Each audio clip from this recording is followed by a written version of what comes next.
नमस्कार दोस्तों, एक बार फिर से स्वागत है आपका आपके भरोसेमंद यूट्यूब चैनल BRJ न्यूज़ पर। सरकार और कर्मचारियों से जुड़ी ताज़ा खबरों के लिए अभी सब्सक्राइब करें और अपने दोस्तों को शेयर करें ताकि हम पहुंचा सकें बेहतरीन अपडेट सबसे पहले आपके पास।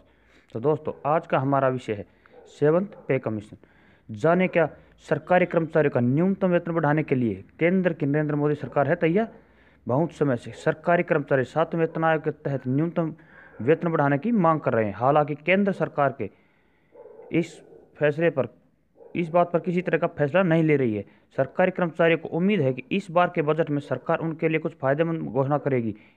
हालांकि ऐसा नहीं हुआ। इसके बाद सवाल खड़ा होता है, क्या सरकार न्यूनतम वेतन बढ़ाने के लिए तैयार है। और ये है हमारी आज की न्यूज़।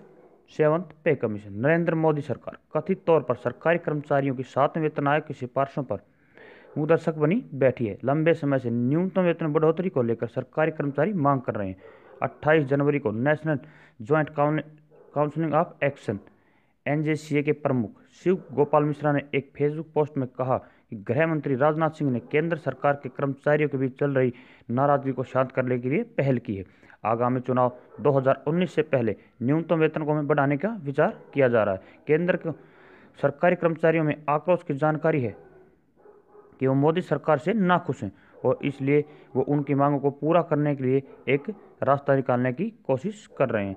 शिव गोपाल मिश्रा ने कहा कि गृह मंत्री राजनाथ सिंह ने न्यूनतम वेतन के मुद्दे पर वृद्धावस्था पेंशन योजना के मामले को सुलझाने के लिए वित्त मंत्री पीयूष गोयल से बात की है। इसके अलावा गृह मंत्री ने 8 फरवरी को अंतरिम वित्त मंत्री के साथ केंद्र सरकार में कर्मचारी यूनियनों की बैठक बुलाई है। NJCA विभिन्न केंद्रीय सरकार कर्मचारी यूनियनों का एक संगठन है जिसमें आयकर, रेलवे समेत पोस्ट और टेलीग्राफ भी शामिल हैं। क्यों है सरकारी कर्मचारी निराश। अंतरिम बजट 2019 ने केंद्र सरकार के कर्मचारियों को निराश क्यों किया? क्योंकि उन्हें NDA सरकार से बहुत उम्मीदें थी, लेकिन उनके लिए इस बजट में कोई ऐलान नहीं किया गया। इसके अलावा वित्त मंत्री राज्य मंत्री P राधाकृष्णन ने एक बयान में कहा कि सरकारी कर्मचारियों को फिटमेंट फैक्टर में किसी तरह की बढ़ोतरी का कोई प्रस्ताव नहीं था। ये भी सरकारी कर्मचारियों के लिए जख्म देने जैसी बात है। क्या है सरकारी कर्मचारियों की मांग। मौजूदा समय में सरकारी कर्मचारियों को न्यूनतम वेतन 18,000 रुपये मिल रहा है। हालांकि उनकी मांग है कि इसे बढ़ाकर 26,000 रुपये कर दिया जाए, जिसमें 8,000 रुपये की बढ़ोतरी या मौजूदा फिटमेंट फैक्टर को 2.53 गुना से 3.68 बनाने की मांग है। वहीं गृह मंत्री राजनाथ सिंह की पहल के बारे में सरकारी कर्मचारियों को कहना है कि कई निराशाओं के बाद आखिरकार हमारे लिए कुछ अच्छा होने जा रहा है। हम केंद्र के कदम का स्वागत करते हैं। हमारी मांग वास्तविक है क्योंकि वर्तमान न्यूनतम वेतन से हमारी वित्तीय स्थिति पर कोई प्रभाव नहीं पड़ रहा है। सरकारी कर्मचारियों ने कहा कि सरकार को बिना किसी देरी के इस संबंध में तत्काल कदम उठाने चाहिए। अभी न्यूनतम वेतन में बढ़ोतरी के बारे में कोई रिपोर्ट नहीं है। हालांकि पहले कहा जा रहा था कि ये 21,000 रुपये तक ही किया जा सकता है। अभी इसमें कोई आधिकारिक घोषणा के लिए केंद्र सरकार के कर्मचारियों को इंतजार करना होगा। और इसी के साथ एक और बड़ी खबर निकल के हमारे सामने आ रही है। जैसे कि आप देख रहे हैं दोस्तों, 19 महीने के एरियर के साथ बढ़ी हुई सैलरी मिलेगी इस तारीख से। और ये इसकी हमारी न्यूज़। सेंट्रल यूनिवर्सिटी के शिक्षकों और कर्मचारियों के लिए खुशखबरी है। मानव संसाधन विकास मंत्रालय ने 7वें वेतन आयोग को लागू करने की घोषणा कर दी है।